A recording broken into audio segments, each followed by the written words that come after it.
funcionarios, cargos o llamados que, bíblicamente, han sido establecidos como parte de la estructura básica de la organización de la Iglesia desde los tiempos del Nuevo Testamento.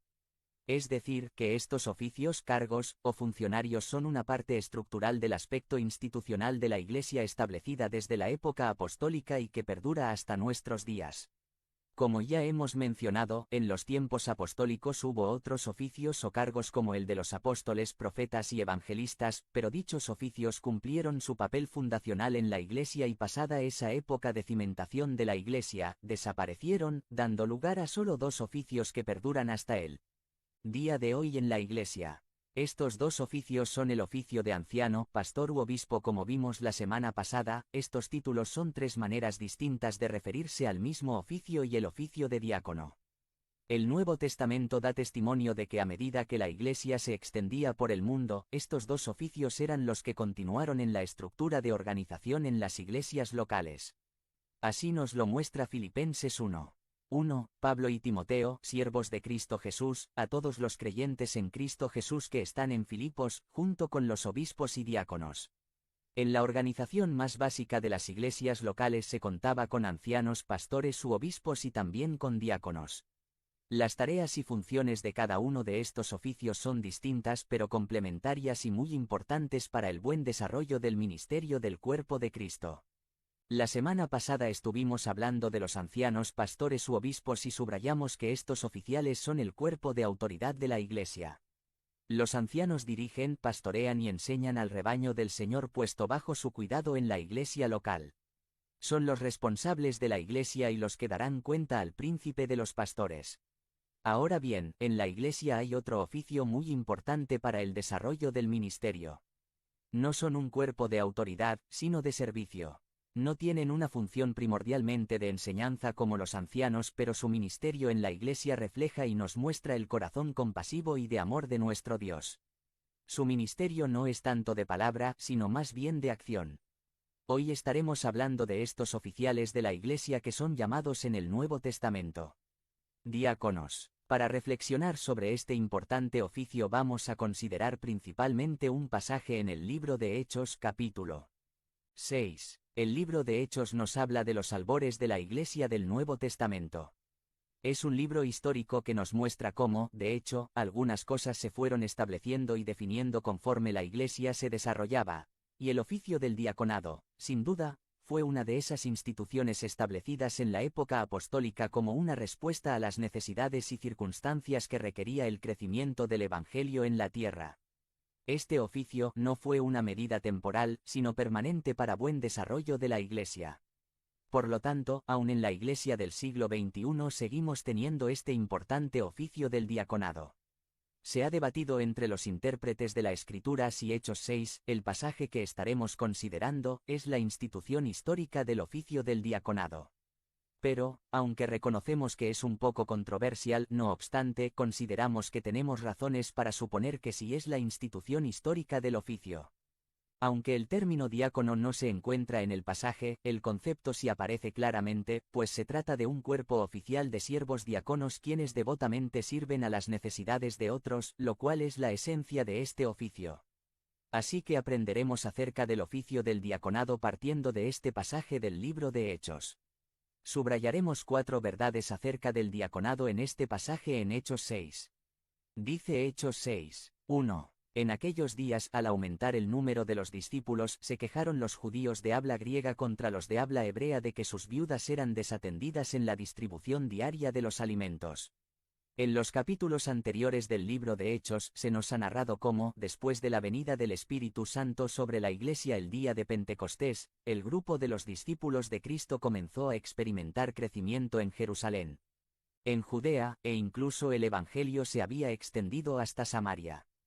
Tal y como Jesús había indicado que sus seguidores serían testigos de él en Jerusalén, Judea, Samaria y hasta lo último de la tierra.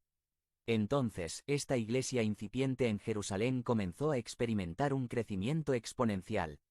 Y con el crecimiento numérico de los discípulos comenzaron también a presentarse ciertas circunstancias que imprimían un tanto de tensión entre las personas.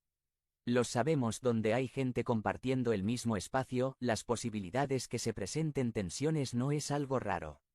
El problema aquí era que en Jerusalén había dos tipos de judíos que habían creído en Cristo y formaban parte de la Iglesia de Jerusalén.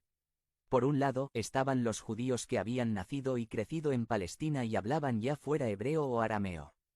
Pero, por otro lado, estaban los judíos que habían nacido y crecido fuera de Palestina y ellos, por haber crecido en alguna otra región del Imperio Romano. Su primer idioma era el lenguaje internacional de la época, que era el griego. La tensión entre estos dos grupos de judíos cristianos era que tal parecía que las mujeres viudas de los de proveniencia griega no recibían el mismo trato que las viudas de los que habían nacido en Palestina en cuanto al sostenimiento que recibían éstas por parte de la Iglesia. Tal parecía que había una sospecha de discriminación o elitismo, lo cual era inadmisible dentro de la Iglesia.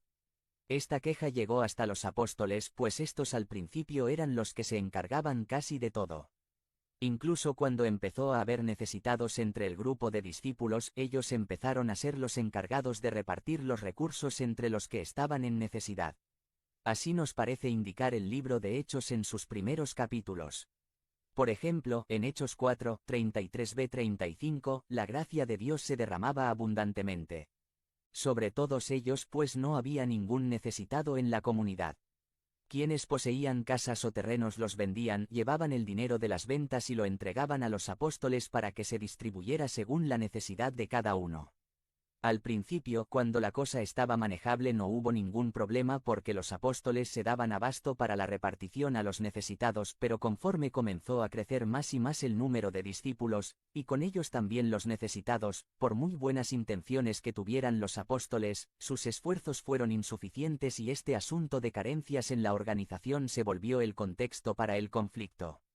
En respuesta a esta circunstancia, se presentó la ocasión providencial de establecer un nuevo oficio que cubriera a cabalidad esta función de atender con eficacia y rectitud a los necesitados, en este caso a las viudas. Por eso, lo primero que podemos aprender en este pasaje acerca del oficio del diaconado es que los diáconos son oficiales enfocados en el servicio y atención a los necesitados. Hechos 6, 2 y 4. Así que los 12 reunieron a toda la comunidad de discípulos y les dijeron: no está bien que nosotros los apóstoles descuidemos el ministerio de la palabra de Dios para servir las mesas. Así nosotros nos dedicaremos de lleno a la oración y al ministerio de la palabra. Había una función que los apóstoles habían estado cubriendo que era importante de realizarse: servir las mesas para los necesitados, pero que los estaba llevando a descuidar la tarea prioritaria que tenían, que era predicar la palabra y abocarse a la oración. No había alguien más indicado que los apóstoles, en la estructura que Cristo había dejado, para desempeñar esa función de enseñar y establecer la verdad revelada del Señor. Solo los apóstoles podían realizar esta tarea encomendada por Cristo mismo a ellos como los que establecieron el fundamento de la Iglesia. Y la tarea de servir las mesas, de encargarse de las necesidades físicas de las viudas de la congregación, era también muy importante. Alguien debía encargarse diligentemente a desempeñar esta tarea. Por lo tanto, se establece a unos oficiales que se encarguen específicamente de este aspecto del ministerio. Como vemos desde el principio, los diáconos son oficiales con un enfoque particular en atender y servir a los necesitados. Los diáconos no tienen una tarea que tenga que ver primordialmente con la enseñanza, como fue el caso de los apóstoles y posteriormente, los pastores, ancianos u obispos. De hecho, como veremos más adelante, en los requerimientos para los diáconos, no se pide que sean aptos para enseñar, como es el caso de los obispos, ancianos o pastores, sino su ministerio es la práctica enfocada y diligente de la misericordia y el servicio. Si los ancianos son ministros de la palabra, los diáconos pueden ser descritos como ministros de misericordia y servicio.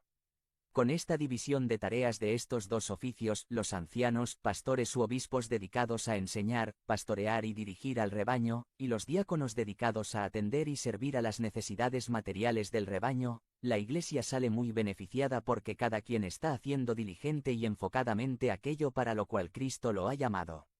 Como vemos, el diaconado no es un peldaño del escalafón para llegar a ser anciano. Hay personas que tienen esa idea equivocada de que el diaconado es un oficio de menor estatus que el oficio de anciano, pero nada podía estar más lejos de la verdad bíblica. El obispado y el diaconado son oficios distintos, pero no por su importancia, sino son diferentes por su enfoque. Ambos son oficiales de la Iglesia, con toda la dignidad que merece el llamado de Cristo.